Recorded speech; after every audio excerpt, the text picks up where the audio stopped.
Today's episode of the Sleepers podcast is brought to you by us. I'm Greg Waddell. That's Carter Elliott. Cart, it looks like you've got a very tasty looking beverage in your hand right now. What do you got? Just straight iced coffee. You already know how it goes. Big B, of course. Nice. I appreciate that. I have a Big B competitor redacted cup today. We're big redacted people on the show. Also, I just want to know, my chest hair is doing numbers for those that are watching this on the YouTube channel right now. I just want to make that known. Okay. I didn't try to wear like the deep cut shirt, but now all of a sudden I'm looking at myself on camera on a Thursday and realizing I'm wearing a deep cut shirt and the chest hair is doing numbers. Double machine.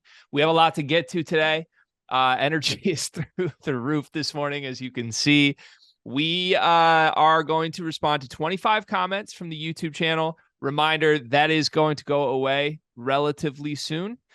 We are going to respond solely to people on our Discord every single episode, 100% of the time, starting in about a week and a half. The Discord continues to grow, by the way. A flurry of people joining last night, Cart. Strength in numbers is a thing, I would say, and I feel like we got some strength on the Sleepers Discord right now. 100%. I think that there is some hashtag momentum gaining with the Discord. So if you want to get in now, I highly suggest it. Reminder that the Discord will give you the ability to chat with us every single day, answer Q&A on every single episode. We'll do some live watch-alongs, live episodes, and of course you get access to the Sleepers newsletters, which are big during football season. The link to the Discord is in the description of this video on our YouTube channel, on all of our videos. Get in there. It's $9.99 a month, and do that on the desktop app because it's actually $9.99 there compared to if you try to do it on your phone. There's like $3 extra of fees. We don't know why. That's Discord's fault. Anyways, big show today. We're going to talk the most overrated teams in the country, the most underrated teams in the country. I threw a last-minute game at you this morning. That's where that came from. And we might have some parting shots at Dickie V. We're also going to talk about Rutgers, because why not talk about Rutgers? Rutgers is a buzzy program right now, and they deserve a little bit of love beyond just our hypothetical Paul Mulcahy nonsense. But first, Cart, let's do our comments today. 25 of them today, beginning as always with Ulamog, once again bookmarking the segments. Round of applause for Ulamog. Thank you for all the work that you do. Aiden Tree says, huge fan of the podcast, and I'm happy to see you guys expanding to a place where you can see some rewards for your work. 5 podcasts a week is crazy. Felt the need to show some love, even in the wake of Greg's recent food takes. As a white guy, Greg has the whitest palate I've ever heard of. That's facts. I'll own up to that. That's fine. You know, be the best version of the you can be. Yeah, white guy having a white palate. I mean, is that something we got to apologize for? I mean, yeah, what am I supposed to be, like an above the rim athlete and an off the dribble threat now? Like, no, I am what I am, and I'll be the best version of me that I can be. Trevor Sally says, what are your thoughts on Jamison Battle at Ohio State? It seems like a transfer that isn't talked about at all. He carried everything that Minnesota had going for them, and I'm interested to see how much playing time he gets, how he plays in a winning environment. What are your thoughts on Jamison Battle, Cart? Well, that's the thing. I think the last sentence in that is what is the biggest question mark, is what he does look like in a winning environment, because Jamison Battle has never been or played in a winning environment. He's always been a player who's been able to obviously be talented, get his numbers, but it's never come along with winning. And specifically to his play in Minnesota 2 years ago, I mean, he was really, really good. Not saying he wasn't good last year, but I think he took a little bit of a step back last year just because of shot selection, who was playing around him. It was a pretty bad situation at Minnesota. But I truly believe with the talent at Ohio State, he can take a step back and realize he does not have to do as much. And I don't think he's ever played with this much talent. And I've stated many a times on a lot of episodes that it seems that no one even mentions the fact that Ohio State got Jamison Battle, who is all Big Ten level talent player. So it's an under the radar ad. And I think that it's going to be a successful one at Ohio State. I think that Battle himself, being an older guy, will take a deep look within to his role with the team. And then obviously, you know, my faith in my boy Chris Holtman to the moon. Love that dude. I like Battle, and I like the fit at Ohio State. I think everyone knows or should know from listening to this, I am high on Ohio State. I would be careful saying, like, I'm excited to see him in a winning environment. This isn't Duke that he transferred to. This isn't Kansas. Compared to George Washington and Minnesota, Ohio State is a winning environment. Sure. They need to win in order to be a winning environment, though. Like they pretty much everyone in the Ohio State locker room for next season does not know what it's like to win games at the college level, other than who? Zed Key. That's the only guy on this roster. And I'm sorry, Zed Key, he came on the Sleepers podcast once before. Not exactly a guy who I think is driving winning a ton right now in his current state. So, like Jameson Battle, I did in the Hoops forums, I made a list of my top 25 players in the conference because they're working on that project that they do once a year. And I just wanted to do like a quick pass at it.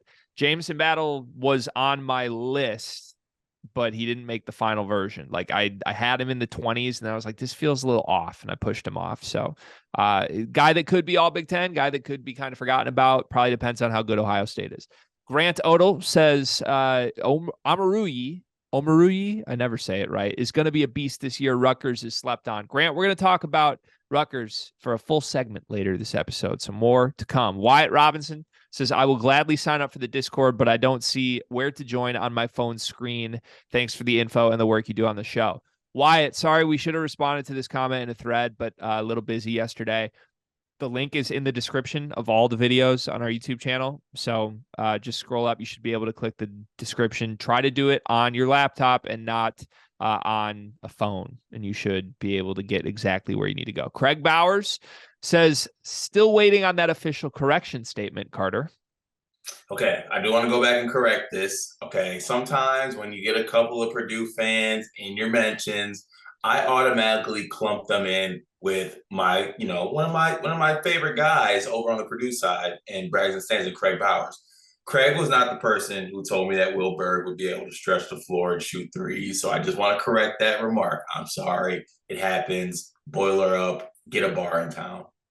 That's big, coming from the biggest Purdue fan on this podcast, Carter Elliott.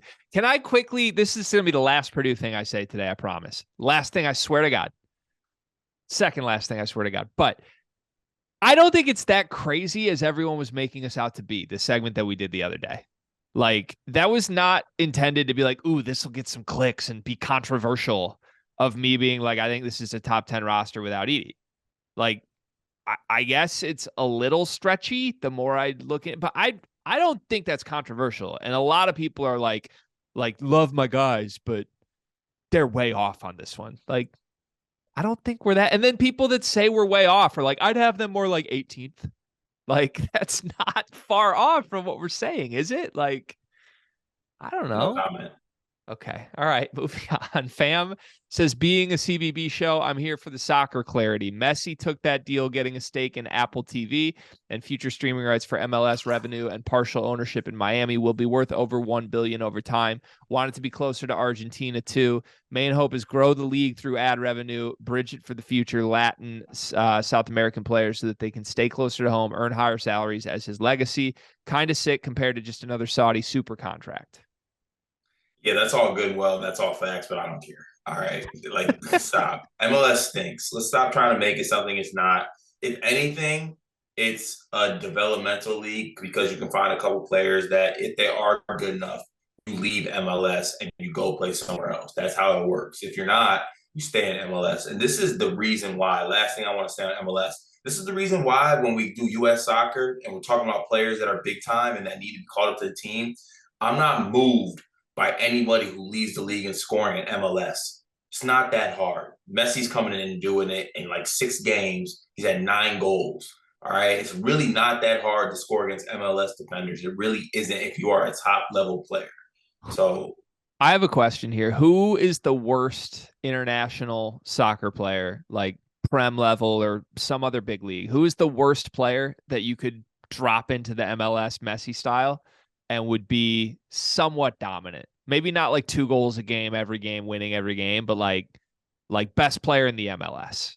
I mean, you got to think about this. Like, we can even go back 2 years ago or 3 years ago, probably even before you were in MLS. A player by the name of Insigne, and Italy national player, really, really good player, high level at the national level, played in the big leagues as well. Was on the last leg of his career, like had 1 ACL, like couldn't walk sometimes on the pitch. Came in and won MVP of the league. and bag like 30 goals. I don't know. You take Ross Barkley from Luton Town and you drop him into the Philadelphia Union, they go all the way. Like if I fly to Manchester, kidnap Mason Mount, and Yes. drop him on the New England Revolution tomorrow. I would put a dangerous amount of money on the New England Revolution to win it all. It's ridiculous, man. Steve Dunn says, who qualifies as blue bloods? This might be one of the more heated debates I see on Twitter. I think at this point under Izzo, Michigan State qualifies. How many schools are allowed to be considered a blue blood at one time? Is Michigan State a blue blood? To me, they're not. That's my answer too. Yeah. I don't think that's super controversial either. No, to me, when you have a blue, you got to have titles, like multiple titles. Yeah. And they just don't. Yeah, or like an era where you were the dominant program, which like Michigan State has always been in the conversation, but even like the Magic title, it wasn't like that was an extended decade of Michigan State running college basketball. Izzo may have been the face for the early 2000s, but again, one title. It's probably different if there's two titles there. So I think the Blue Bloods are pretty self-explanatory. Like, I mean, you're talking Kansas, Kentucky, UCLA as no-brainers. North Carolina is probably in there.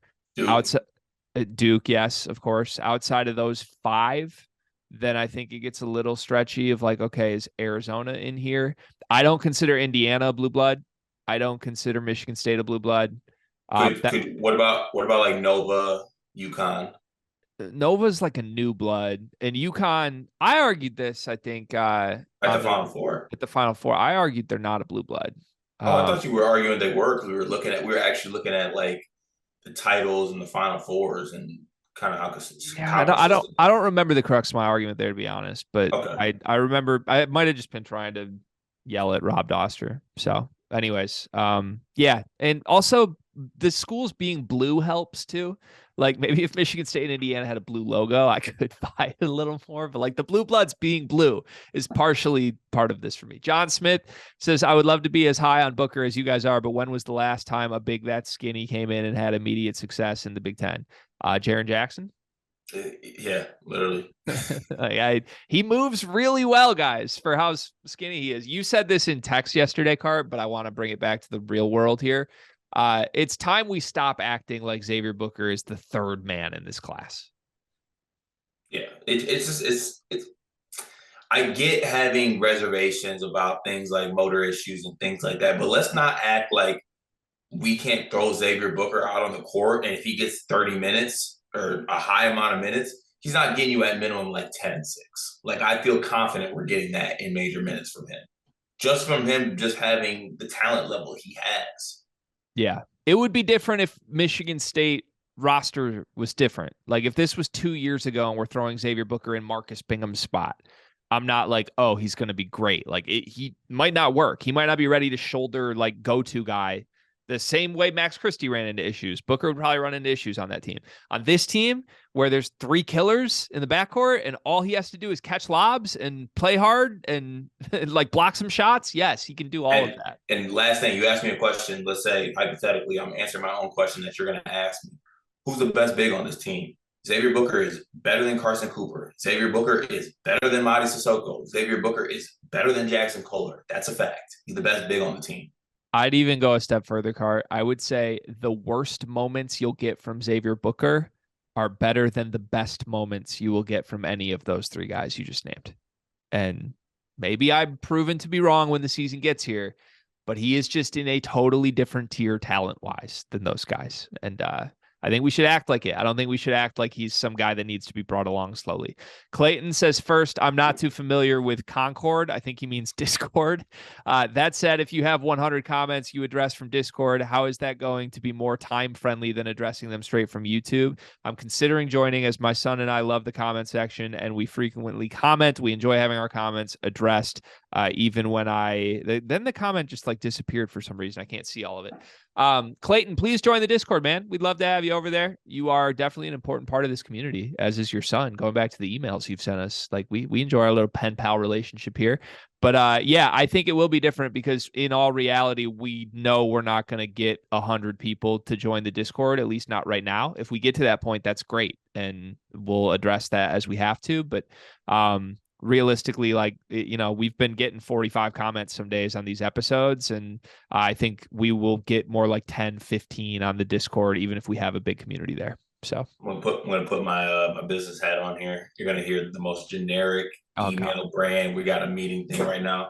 All right, so that's a good idea. Okay, but that's a situation right now that's not at the forefront. So what we're gonna do is we're gonna circle back and we'll cross that bridge when we get there. Okay, so go ahead and put that on the back burner, Clayton. But let's remember that, okay, for next time. Yeah, I just feel like it's low hanging fruit. You know, we need to be focused on the margins here. So let's keep it moving. I took D Rose's SAT, said I'd say there's a better chance of Xavier Booker being left off the all freshman team than being freshman of the year. Too many established mouths to feed. Think DHS and Mgbako's production will have them as front runners for best freshman. And then his predictions for the all freshman team are DHS, Scotty Middleton, Jamie Kaiser, Gavin Griffiths, and Mackenzie Mgbako. We got a lot of pushback on not even naming Mgbako anywhere in our freshman conversation yesterday. Hand up from my end here. I don't know what Cart's going to say. Hand up on my side. Just forgot about him. Simple as that. He wouldn't have been in my 5 even if I didn't forget about him. And the reason I forgot about him is because I don't like his role on this Indiana team. I wish he could play the 4 and not the 3. Yeah, I responded on Twitter and I did say that Mgbako would have been at 5 for me, just because from a pure talent standpoint, he's one of the most talented freshmen, obviously, that I think are coming in this class. But for me, it's the same thing as you. It's just it's not maximizing how he can look as the best player he can be by the situation that he's in. And I just, you know, as a betting man, I'm just not betting that Mgbako at the 3 will look as good as Mgbako at the 4 next to Renault or Ware. Yeah, I kind of think Mgbako is sort of in a similar spot mentally for me as Jeremy Fears is. Although Mbako's still going to play. That's the difference. It'd be like if Michigan State was just going to play Jeremy Fears at the 4 this year. And like, I'm supposed to pretend that's going to work. Like, yeah, I don't know. And also kids that fall off a little bit after starting so highly. Like, I get Mgbako ended as a really high recruit, but like, if you go back 2 years ago, I was on the Mgbako like train heavily. I was like, oh my God, this kid is crazy talented. I think he's playing for Roselle Catholic in New Jersey before he transferred to another school. I'm not sure if he finished there or not. But like 2 years ago when I saw him, or a year ago, summer, I was like, oh my God, this kid's talent is crazy. Fell off a little bit towards the end of his high school career, and people cooled on him a little bit. Obviously, still very talented, finished barely highly rated, but definitely something that, you know, you kind of want to keep in the back of your mind. It's always sometimes there's those kids that just don't necessarily finish their high school career as strongly and then don't get back to that form that they were when they were a very highly rated recruit. Like, that happens a lot. Yeah. David Crute agrees. He says Mgbako is going to play 25, 30 minutes. It's going to be really hard for him to not be a top 5 impact freshman. Come on, fellas. Yeah, we own this. We should have mentioned Mgbako somewhere. That's on us. Our bad. User, a bunch of letters, says y'all sleeping on Cam Christie. Your thoughts, Cart? And Carter actually fell asleep. Blake Brockman says, not even a mention of Mac Mgbako. Come on, guys, shake my head to not even include my dude in the top 5 or even honorable mentions. Cloven and Griffiths really slap it in the face. Yeah, again, that's on us. We own it. Hey, sometimes you miss shots. Sometimes you don't take a shot that you should take. That's what happened. Yeah, somebody kicked the rock to us, and we did not shoot an open shot on Mackenzie Mgbako. At some point, maybe we'll do an in-depth discussion on him to pay it back to Indiana fans. Kevin Lucas, Kev, says, I'll go out on a limb and say that both Jeremy Fears and Cohen Carr will be better as freshmen than Xavier Booker. Cohen Carr one bugs me. I'm okay saying that about Fears because I think Fears is really good. Cohen Carr, we don't know. We don't know if he's good. We just know he can dunk. That's it right now. Like, Xavier Booker can do a lot more on a basketball court, right? I mean, Cohen Carr is the jumper is not extremely broken. I do want to say the jumper was broken in Moneyball. It's not broken though. But it was in Moneyball, and it's Moneyball. Do you have stats to prove that?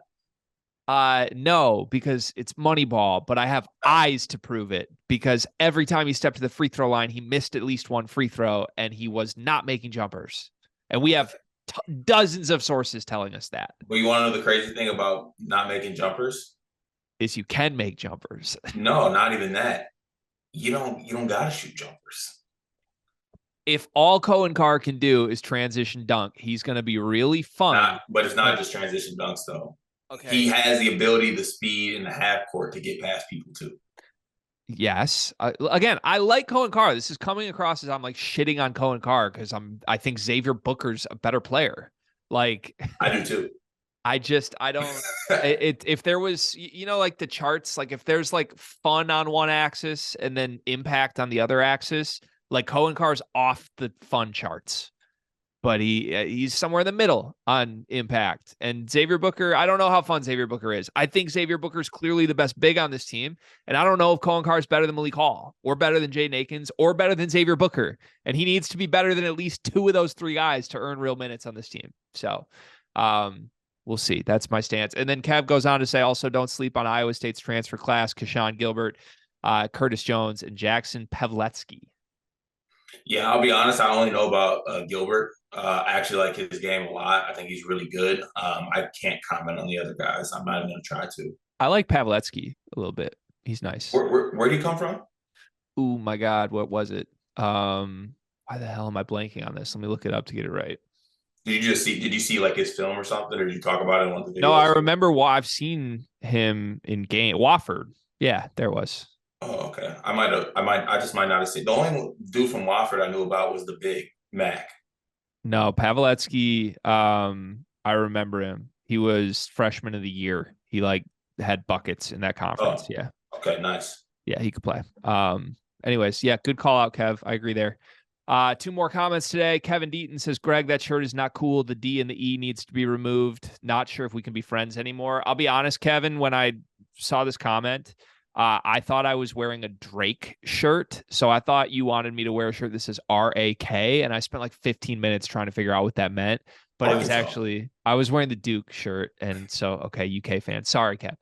Zach Stewart says, no Mgbako in the top 5. Yeah, sorry. That's on us. Hand up. Wow. Okay. We really messed up with Mgbako, man.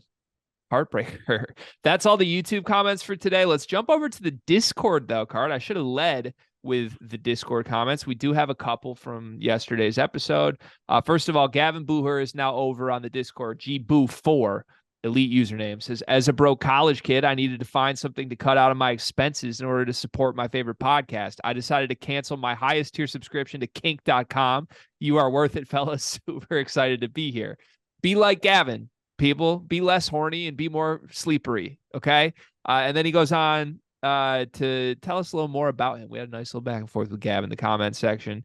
Ulamog said, will you hypothetically announce any hypothetical deals you have coming on the Discord before you do on YouTube? It could be from a hypothetical burner, say a grill you want of him. We might have some deals. Is that fair to say? We might have some deals. The sleepers, we don't just come on here and say we're a blue collar podcast. We're a show me podcast. And that means behind the scenes grinding.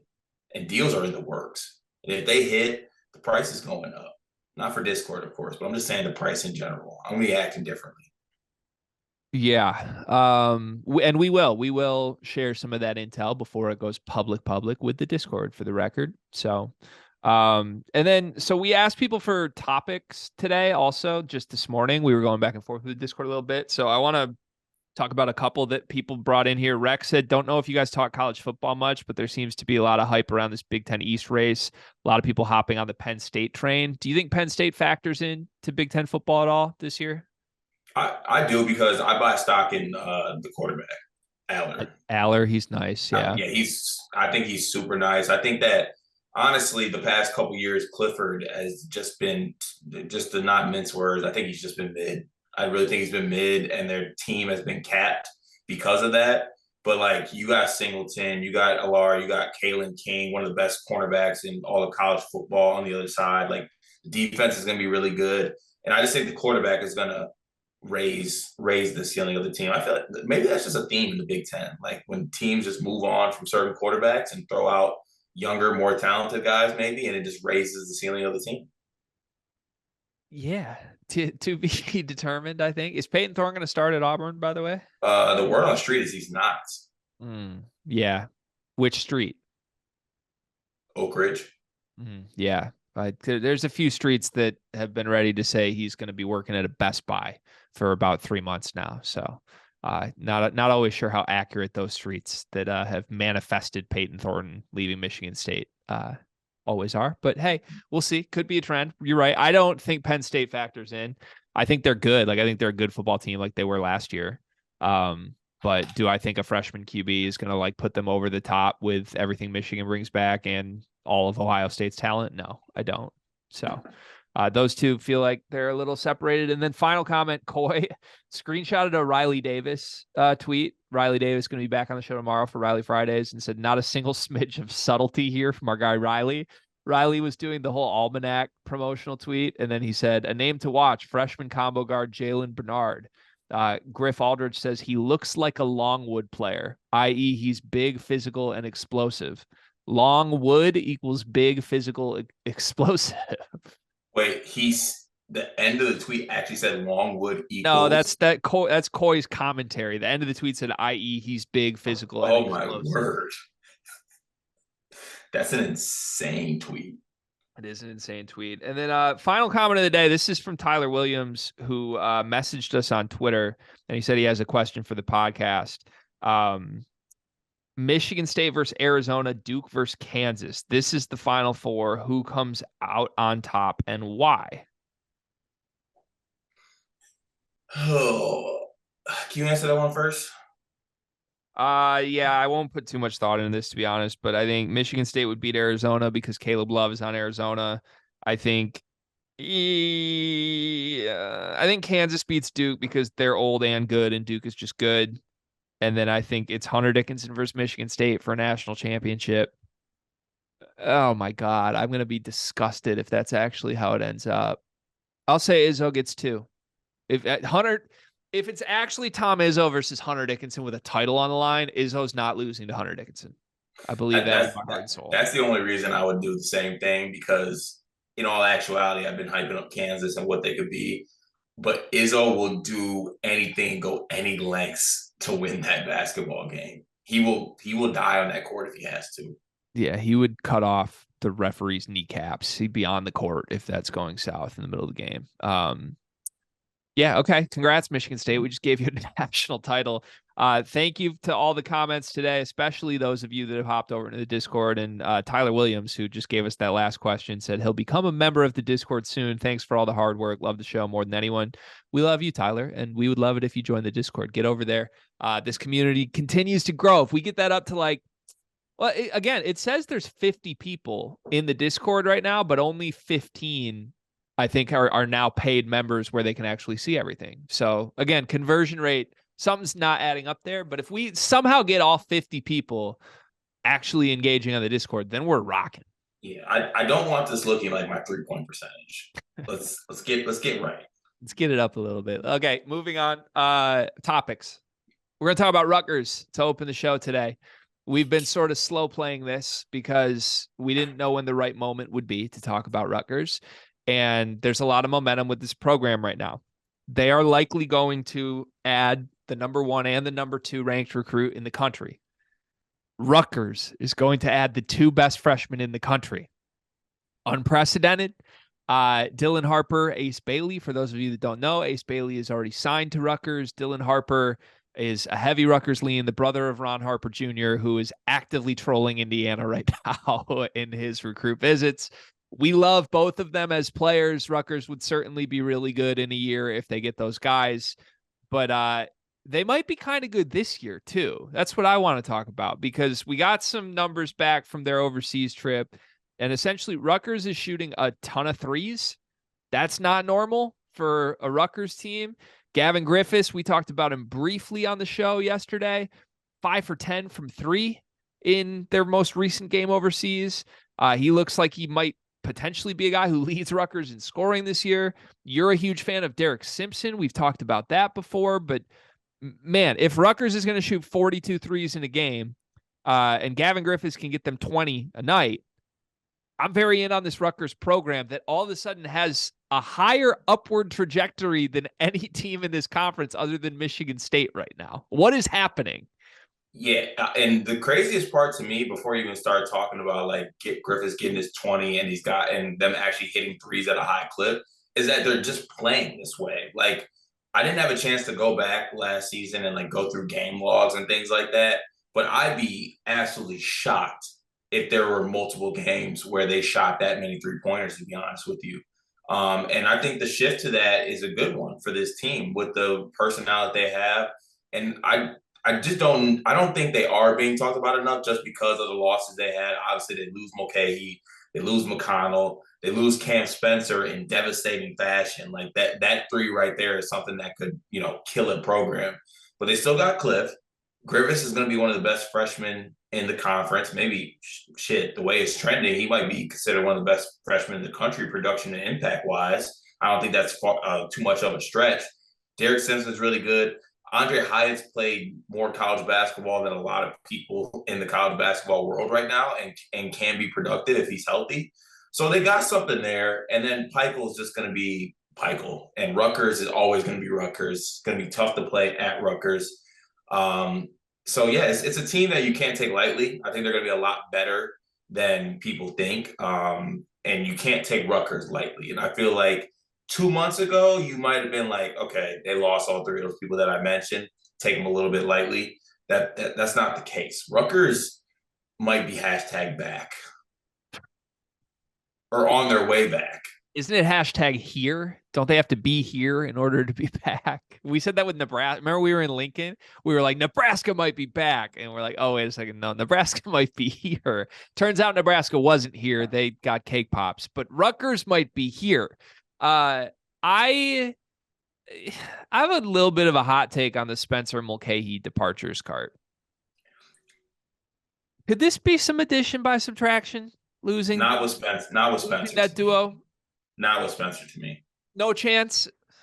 No, I will. The only reason I said this is because I don't think that Mulcahy's game would fit into the being able to shoot role that obviously they kind of had that approach this year. I think Cam Spencer would fit really, really good. Like you have, let's say Simpson 1, Spencer 2, Griffiths 3, Hyatt 4, Cliff Amarui 5. I actually really like that starting 5. Me too. But okay, have you seen the video of Cam Spencer's introduction in like the UConn practice gym? Yes. And you want me to buy Cam Spencer stock? That's part of it. That's part of what he does. I'm sorry. Go watch the video if you don't know what I'm talking about. Here's my thing with those two. They're both good players. Obviously, they're good players. I think those two guys are role players on a good team. I don't think those two guys are stars on a good team. And I think last year Rutgers operated as if Cam Spencer and Paul Mulcahy were their stars. And it got them to the NIT. And I believe a first-round loss in the NIT, if I'm remembering correctly, first or second-round loss in the NIT. And look, Paul Mulcahy got the bag, Cam Spencer got the bag. Congratulations. If UConn's really good this year, I don't think Cam Spencer's a top 3 player on that team. If Paul Mulcahy is good for Washington, Washington's not going to be good. Let's just be honest. But if Paul Mulcahy's good for Washington, like, again, that could happen. He's a good stats, bad team guy to me. And I know he's played roles on decent teams at Rutgers before, but I think in order for Rutgers to take a step forward, those guys had to leave. And I think it's not a bad thing. Like, if this offense is run through Derek Simpson and Gavin Griffiths, I think those guys are infinitely more versatile than Cam Spencer and Paul Mulcahy were. Those guys were one-trick ponies. Cam Spencer was really efficient, but you knew the only way Cam Spencer could score. You couldn't let him go crazy from 3. And Paul Mulcahy is a back-you-down booty ball wing who's just not that good at back-you-down booty ball. So I am excited for new look Rutgers because I'm curious how this offense looks. And Steve Peichel historically is a very bad offense guy. Like, you just go through every team he's ever coached. You can go to your favorite site, Ken Palm, and check the efficiency offensively. It's horrible. It's been bad every single year. So I'm excited to see, like, does this year's group look different because they have some more versatile guys that are the faces of this offense? And then more importantly, like, look forward a year, man. Derek Simpson, Gavin Griffiths, the two best players in the country. And can I get Cliff back for one more year? Like that. I feel like you get Cliff back. I feel like you do. That team would be insane to me. Yes. They would be nasty. Top 10 in the country? Rutgers preseason? Yes. Top 5 in the country? I hadn't seen the country, but I can see a world. we can see the world. We're rooting for. Is it fair to say we're rooting for Rutgers? I feel like we're rooting for Rutgers. I feel like we always kind of, at least me personally, I gravitated towards Rutgers. Yeah, there's something about them. It's the rack magic, and it's good to have another Harper in Rutgers red in Scarlet. So, all right, let's move on. I asked you to play a little game with me this morning. I want to go through Dickie V's top 25 because when I Googled preseason top 25, the most recent one that came out was Dick Vitale's top 25. Okay. So we're going to go through conference by conference for all the big conferences, and we are going to pick one team from each conference that we believe is overrated, according to Dickie V's top 25, and one team from each conference that is underrated. Let's start with our most overrated teams in the country. The rules of this has to be a team that was listed in Dickie V's top 25. That may force our hand in some spots here. We may be picking teams we think are properly rated and calling them overrated. That's the game. Let's start in the ACC cart, where the options here were essentially Duke, North Carolina, and Miami. Who is the most overrated team in the ACC? The most overrated team in the ACC to me is Miami. And I think that they did a good job of getting Nigel Pack back and getting Norchad back. But I don't think the loss of Isaiah Wong and also Jordan Miller can be replicated. I mean, Jordan Miller was one of the best glue guys in the country. I mean, he made extremely big plays during that tournament run. And then Isaiah Wong was doing everything for that team and putting him on his back at times. I think Nigel Pack has the ability to do that, but I don't think that you just lose those two players and you put them right back at 16. Like, I feel like that's just a little bit too high for me. Okay. I don't hate that. I have a different answer here, and it's Duke. It's Duke by default for me, because I think that both North Carolina and Miami are just right in the range they should be. They're 15th and 16th, according to Dickie V's top 25. I wouldn't call that overrated at all. I wouldn't call it underrated. I just think like it's likely those two teams are top 25 teams in some form. The only team that could be overrated is the team that's ranked second in the country for Dickie. Yeah. And I'm not saying I would rank Duke lower right now. So again, my hand is kind of forced here, but I think of those three, it's more likely Duke fails to meet that expectation than it is North Carolina and Miami are. And I do have concerns about Duke's youth, to be honest. We talked about it a little bit last week, but like Filipowski's coming back from injury. Proctor is not a guy that I think is going to be an All-American like most people seem to be banking on. They're talented as shit. Don't get me wrong. Maybe the most talented team in the country, but we've seen really talented like Duke freshman classes before not live up to being the best team in the country and be more like a top 10 team in the country. I think that's a very reasonable outcome. Moving to the Big Ten, where we only had two options from this list card, Michigan State and Purdue. My most overrated team is Michigan State. Wow, that's big of you. Because I had to. So you're trusting Purdue. You're trusting the Boilers. Boiler up. I'm not saying that.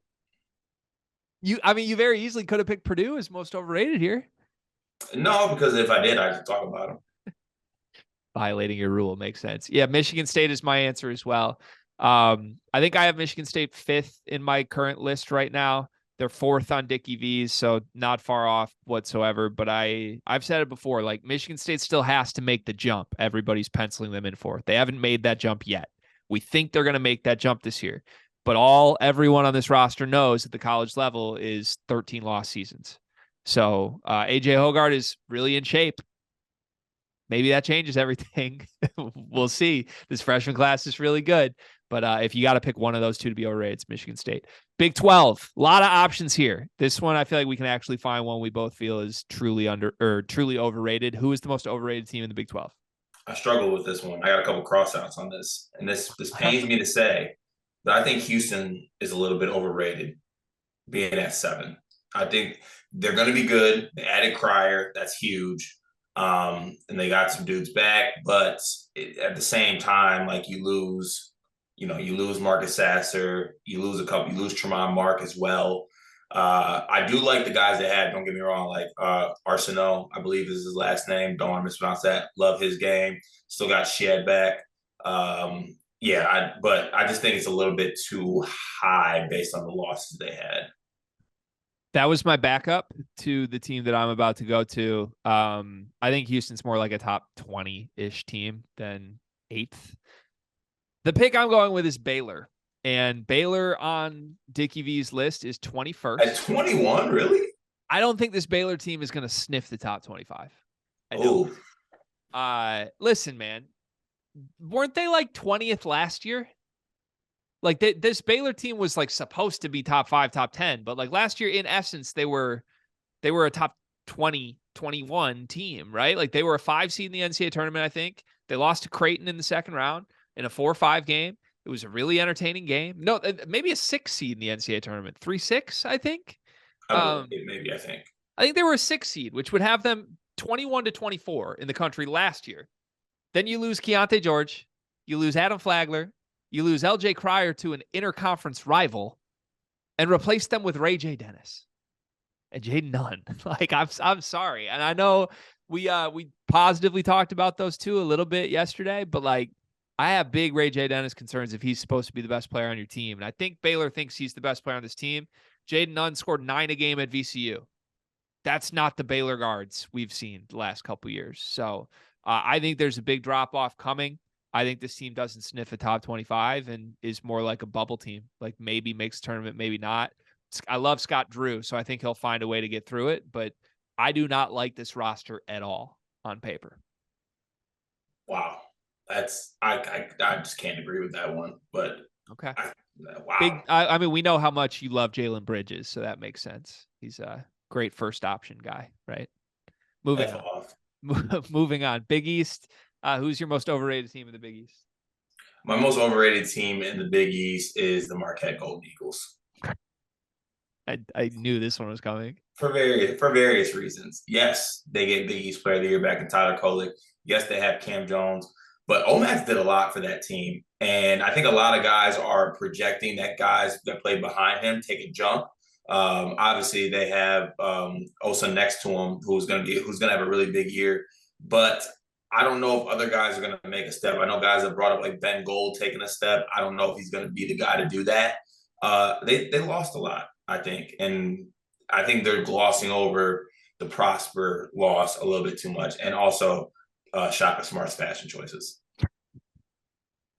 Yeah, I knew you were going to pick that one. I don't hate it, but I think like I just think Marquette's going to be really good in the regular season. They're probably going to fall apart in March again, but like they were so good in the regular season last year. They won the Big East. They won the Big East tournament. That like they bring 85% of that team back. Like I can't really imagine there's a drop off there. I'm going a team kind of like my Baylor one. I think this team could just be like totally out of the top 25 all season long. They're ranked 18th on Dickie V's list. It's Villanova, Cart. A lot of people love this Villanova offseason. Tyler Burton, TJ Bamba, Hakeem Hart are in. Lance Ware is in. Like, yeah, those are guys. That's a lot of names. A lot of guys who had good stats on bad teams, pretty much. And then depending on how you feel about Hakeem Hart, I don't think Hakeem Hart's much of anything. A lot of people love him. But I just don't trust this core. Like, I don't think Eric Dixon and Justin Moore as the face of your team means you're a good basketball team. and who's the coach of Nova? Kyle Neptune. Okay, just let that be known. Yeah, I'm scared. I'm very scared for them. SEC, who's the most overrated team in the SEC, Card? Most overrated team at SEC is who Dickie V has at number 10, Tennessee Volunteers. I feel like they're only there because of the Tennessee name. And yes, that might be a reason to put them there. Rick Barnes, obviously defensive mastermind, what they do with that team defensively. They lose Phillips. I'm not the biggest Zakai Ziegler fan, to be honest with you. I think that his story and what he does is great, but I think that it's a little bit like overhyped. I don't think he's among the best point guards like in the country, like top 5 Cousy Award winning level. So I just think it's going to be a fall off with this team. Yeah, so I just think they're too high at 10. I agree. Are they the only 10 you see though? Sorry, I don't know. 10 in Tennessee. I mean, you had to, but I was hanging over my head the whole time you talked about them. I'm going Texas A&M. They are 17th on Dickie V's list, which I get. Like, I think that makes sense to rank them preseason there. They were really good last year. They won a bunch of SEC games really randomly. I still don't know how. Like, that's my big thing. I don't think this team on paper is very good. I don't think they should have been winning those SEC games last year. Like, and I do, they bring everybody back pretty much that matters. Like Wade Taylor's back, Tyrese Radford's back, Julius Marble is probably their third best player. I still can't really fathom that Julius Marble is the third best player on a good team in the SEC playing well. So I think there's a drop off here just because Texas A&M might sort of like be expected to take a jump they're not capable of. I think they achieved to their ceiling last year and they won't achieve to that ceiling again, running it back with the same group. To the Pac-12, the final of our big conferences here. Only a few options here from the Pac-12. Arizona and USC were the two teams that were ranked in Dickie V's list. So who is the most overrated to you? The Colorado Buffaloes were at 24. Oh, sorry. Respect the bus. Respect Simpson. Respect Silva. For most overrated, I had USC at this spot. A lot of this had to do with because I think Arizona is at a good spot. Honestly, Arizona maybe could be a little bit higher to me, to be honest with you. USC, I think they're going to have the backcourt to be really good. Don't get me wrong, I'm buying stock in all Collier and Boogie Ellis throughout this year. Don't know if I'm buying stock in the other guys on the team necessarily. I mean, they added DJ Rodman, who was a good piece on a bad team. He was a good player on a bad team. Kobe Johnson could be like that leaky black type player for them. But outside of that, I'm not really sure. Obviously, the things are up in the air with whether Bronny's going to play or not. So I just think at 20, I got to pick USC. And that's more so because I like Arizona at 12. Okay. I don't hate that. I went Arizona here just between the two. I think USC is more likely to overachieve, which is why I went this route. I just think like there is a chance Isaiah Collier's just stupid good, and that's like a fringe top 10 team. Whereas Arizona, to me, there's just always Caleb Love potential on whatever team Caleb Love's on. Like it might happen. It might happen. I don't want it to happen because I love Tommy Lloyd and I love Arizona, but like there's absolutely a world where this team goes from top 25 to NIT and refusing to play in the NIT. We've seen it happen before. I asked you to bring one from outside the power conferences. Who's the most overrated team in the country from outside the power conferences? This one's easy for me. I haven't talked about it in a long time, but it's good to be back. It's the Aztecs. All right. That run was great last year. Don't get me wrong. Okay. They lose Bradley, though. They bring back Butler, which is huge. I think Lamont Butler is going to have a really good senior season or last season for them. He's going to do some big things. He's going to get crazy numbers.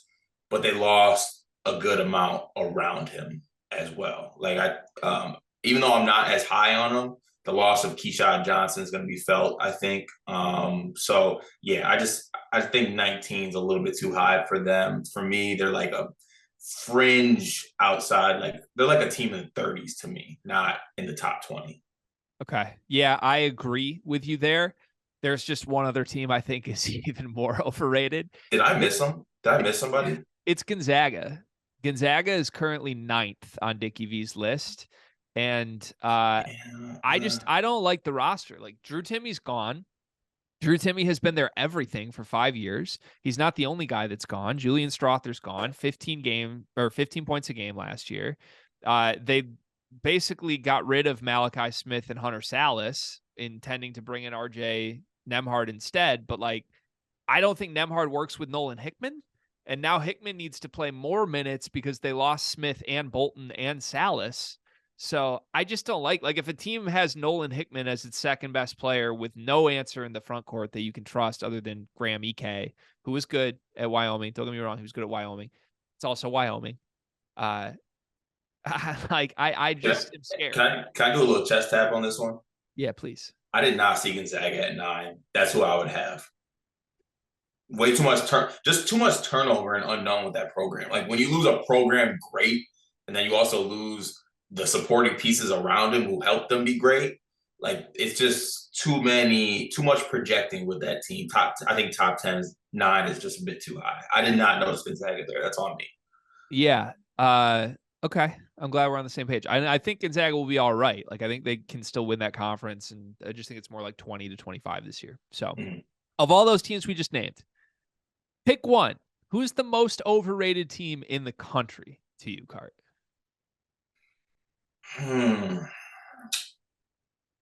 Most overrated team in the country? Yeah, I'm trying to get my camera sorted out here. No, you're good. Oh, that's crazy. Who's the most overrated team in the country? I think it's Tennessee for me. Wow. I just don't think they should be. It's either Tennessee or Gonzaga. Okay. All right. I don't hate that. I'm gonna go Baylor. I'm sorry. I'm gonna go Baylor. Like I'm gonna call my shot. I know, but I'm gonna call my shot. Like, okay, it's the shot I called with Virginia a couple years ago. Like, are they a preseason top 5 team? No, but I said I think Virginia's gonna miss the tournament. Everyone called me crazy, and then they missed the tournament. I think this Baylor team is an NIT team. Wow. Okay. I'm not proud to say that. I love Scott Drew. I love what Baylor normally is. I don't love Ray J. Dennis and Jalen Bridges. I'm sorry. Okay, let's do positivity now. The show needs a little positivity. Underrated. Let's go to the ACC. Who's the most underrated team? Syracuse is the most underrated team to me because I think that it's a team or a school that kind of just needed a fresh start. I think that unfortunately, for as great as he was, Boeheim just overstayed his welcome. Not overstayed his welcome, but it's eventually programs need a little bit of a change. And I think the change will actually do them well. I'm not saying they're going to be extremely good this year, but I think that this year could be used as a stepping stone to build some serious momentum into getting Syracuse back to the program they used to be.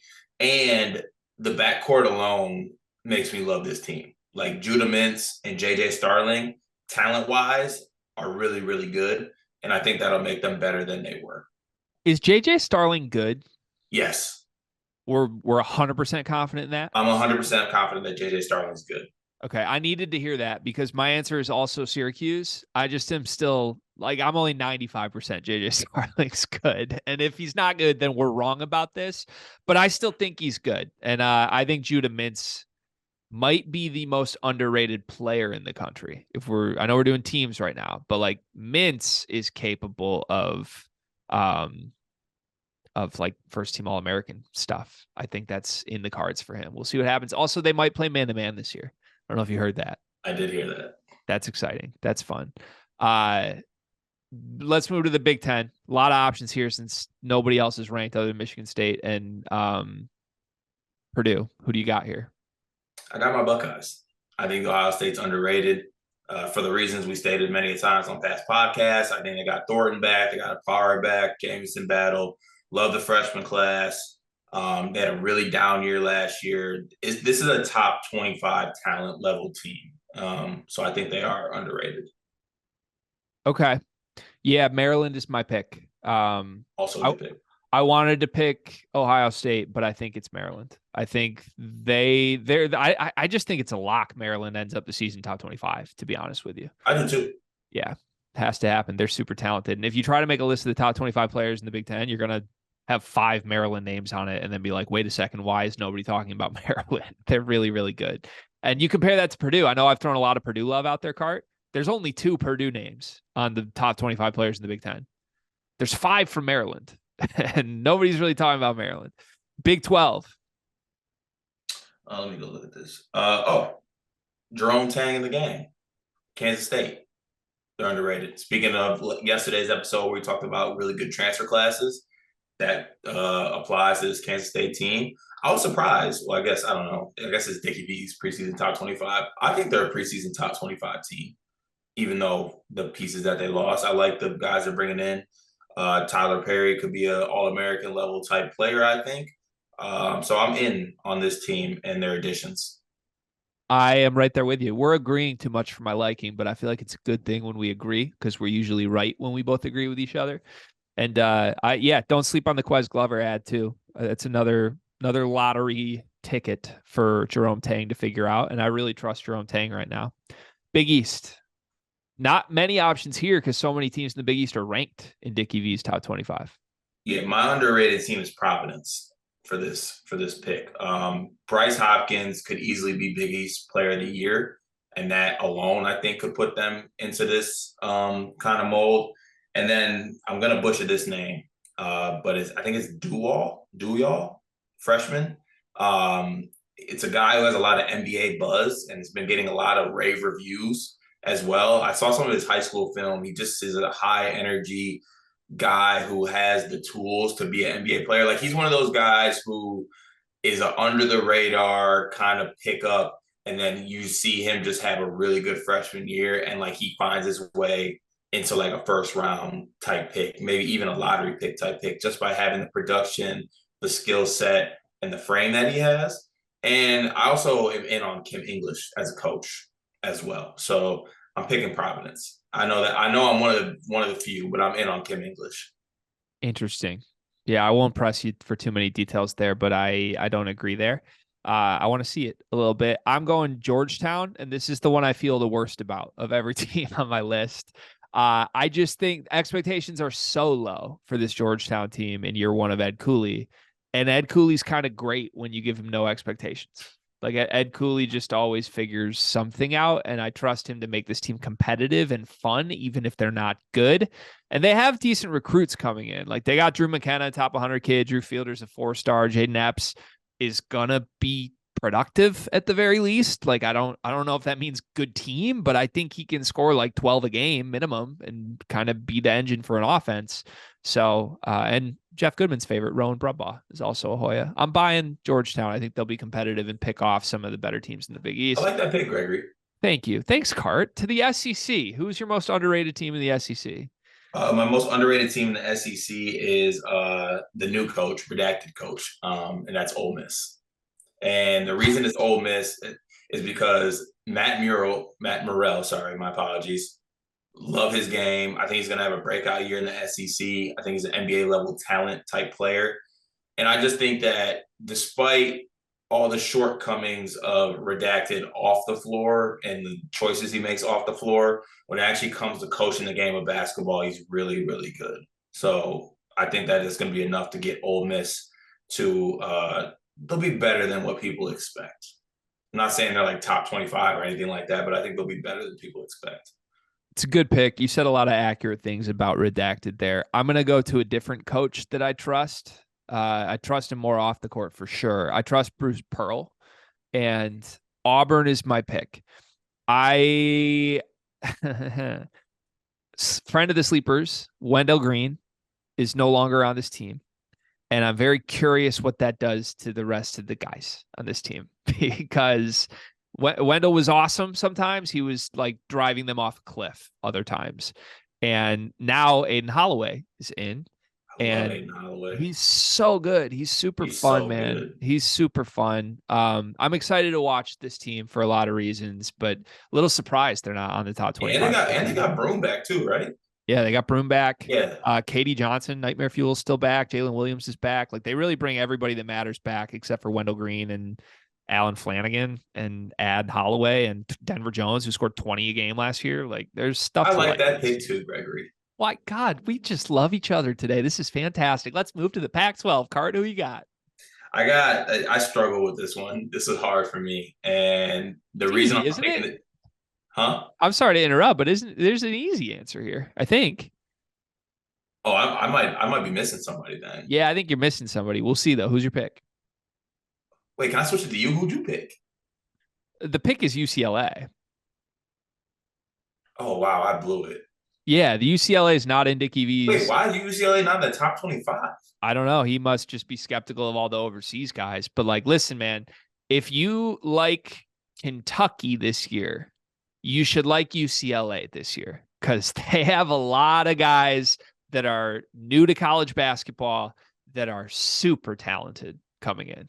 And I don't know what it's going to look like. I don't trust them to like win anything crazy, but like Ade Mara and Jan Vide are really damn good. Yeah, I'm glad I asked you first because I just completely I guess I just assumed that UCLA was in this. That's my apologies. UCLA is my most underrated easily. I think that the overseas guys have talent. Mick Cronin is a really good coach. I expect also guys to take some steps too. Like I like Dylan Andrews a lot, and I think that he'll take a step this year. I think there's something with him as a player. But I guess I will read who I did have just as like an underrated shout. This kind of goes along the Big East notion that you had. Cal was one of the worst teams in the country, like by far, like no bar none. I think they won like 5 games, something like that. They bring in Madsen, they bring in some recruits. They got guys like Fardaws. I just think that naturally the only place to go is up, and they were able to bring in some dudes. So I think they'll be a lot better than they were. So I did give them a shout, but obvious answer is UCLA, I think. Yeah, it just is what it is. Like they're the highest upside. And I'm shocked. I'm shocked Dickie V didn't have them there other than he just like doesn't know who Ade Mara and Jan Vide are. Yeah. To the other conferences, outside of all the main conferences, who's the most underrated team in the country to you, Cart? Yeah, I didn't put anybody. I literally didn't put anybody. What is this, a college basketball's cooked statement? I just really couldn't think of like I could have came on here and honestly faked who my underrated team was, but I was literally just going through the conferences. I don't know who it is. Like, do you want me to pick Pepperdine? Like, I don't know. They're not underrated. They're where they should be. No, I want you to pick a team you and I love, man. Because there is an answer. There is a most underrated team in the country. What have I done? It's the Lobos, man. New Mexico. Oh, no. They're back. We're running it back. Jamal Mashburn and Jalen House are back. I forgot about my Lobos. We get to watch them. We get to bet on them. It's going to be fantastic. Oh, I can't wait. And they got my guy AK from Colorado State on the staff now. Like, this team was the last undefeated team in the country last season. And I think, did they drop the ball in conference play? Yeah, a little bit they did. Okay. But we're running it back this year, Lobos. Like, I'm in. I think now we're going to do the thing where we have to pick who is the most underrated of all our underrated teams. I think it might be New Mexico. I think that team could be top 20 in the country this year, Cart. But it's not who I'm going to pick. My most underrated team actually in the country is Syracuse. Yeah, I might go UCLA. That's okay. Most underrated. Yeah, I think they're going to be really good. Maryland's a good one too. All these teams are really underrated. I like the underrated teams more than I like the overrated teams in this exercise. Me too. Should we any final words for Dickie V? What do you think about Dickie V's list here? It seems like he dropped the ball on a lot of these underrated teams. Yeah, I got just a couple issues talking about it. The St. John's love needs to relax. Okay, it really does. Pitino is not God. I know some people think he is, but he's not. Okay, let's just let that be known. Last thing I want to say. And I think Florida Atlantic could be higher than 11. That team's really good. Yeah, they're good. Really good. Bringing back everyone from last year. Dusty May. They're good. Like, that's not a fluke. That team won 30 games last year for a reason. Dusty May just sounds like a Hall of Fame coach, too. Like, it does. I'm telling my grandchildren about Dusty May years from now. Yeah. We'll see. I mean, the main thing I want to say is Dickie V, just take it easy this year, my boy. I get the hard working, I get the blue collar, but stay healthy and get right, man. Get well, Dick. We're thinking of you. Okay, let's do our one big thing presented by Big B. Big B, great coffee that if you place a mobile order at Big B, you don't have to wait 20 minutes for your coffee like I did this morning when I got Redacted's coffee, which is not from Big B. One big thing from Big B. What do you got, Cart? My one big thing is going out to people like ourselves who break down, watch the game of basketball. I think that sometimes we have I'm not sure what the phrase would be. We have the tendency to nitpick just a little bit too much, I think, on certain teams. There's no such thing as a perfect college basketball team. Some college basketball teams are going to have deficiencies at some spots. Like, you can't just have a perfect top to bottom team. Like when I picked Kansas to win it all, or Kansas to be the number one team, everyone goes, oh, Kansas doesn't have the shooting to do it. Well, not every team is perfect. Every team's going to have some deficiencies. Like, Even if Kansas shoots 30% from three, they could still be the best team in the country and still easily win a national championship. So what I'll say is that just because a team is great doesn't mean that you should just nitpick and focus on the negatives of a team, because sometimes the things they do extremely well can cancel out things such as maybe the ability to not shoot the ball or something like that. Just so, try not to nitpick as much, I would say. And that goes for myself as well. Wow. A little positivity from Cart today. Look on the bright side. The grass is always greener. Yeah, just a little bit. I get that we're far away from the season and we've been staring at the same teams and these off seasons, these rosters, but like teams doing things well can cancel out things that they do bad. That's all. That's my main takeaway. Okay. All right. I am going to move to the golf world for my one big thing today, Cart, because there's a chance to get behind Brad Stevens era Butler in golf form this weekend. Okay. Does that sound appealing to you? I feel like that might sound a little appealing to you. Now I'm in. It's the BMW Championship this weekend, Car. It's the next progression here of the FedEx Cup playoffs. If you've been watching the last couple weeks, you've heard my complaints that the greats in the world in the game of golf are not behaving as if they are greats, Cart. Well, one guy is, and that would be unheralded little Lucas Glover. Okay, Lucas Glover. I'll just straight up say it. I'm not a fan of Lucas Glover. I'm not actively rooting for Lucas Glover. I want to see Rory McIlroy against John Rahm, against Scotty Scheffler, against Jordan Spieth. But those guys keep dropping the ball because in the last 14 days, Lucas Glover has won as many tournaments as Scotty Scheffler has won all season. And it just so happens to be happening during the final few weeks of the PGA Tour season when there is a FedEx Cup championship on the line. This is Gordon Hayward Butler. This is like, this guy came out of nowhere. Sure, he can play. Yeah, if you've watched him at all, he can play. But this dude's on fire. He won last week because he was rolling in like 30 footers on the greens. Like, it was so clutch. It was electric. Everybody thought Patrick Cantlay, who has historically been like the most clutch FedEx Championship guy, was going to just eat him up in the playoff. Nah, first tee box, Patrick Cantlay in the water, Lucas Glover dead center in the fairway. I'm getting behind it now. I'm not rooting against him. I'm not fading him. I am betting Lucas Glover to win this week. We're going for 3 in a row. Team Lucas Glover. Team three Glover events in a row? 3 in a row, Cart. I'm on Lucas Glover this weekend. Bet the money line. Outright winner. And root for Lucas Glover. Let's go Butler, baby. Gordon Hayward, Shelvin Mack. Wow. I mean, I'm in, but wow. That's my one big thing presented by Big B. Thanks to everybody for watching. Tomorrow, Riley Davis from Heat Check will be back on the show. In the meantime, if you want to chat with us, join the Discord. The link is in the description. We would love to see everybody over there. Appreciate you watching. Have a great Thursday. We'll see you tomorrow on the Sleepers Podcast.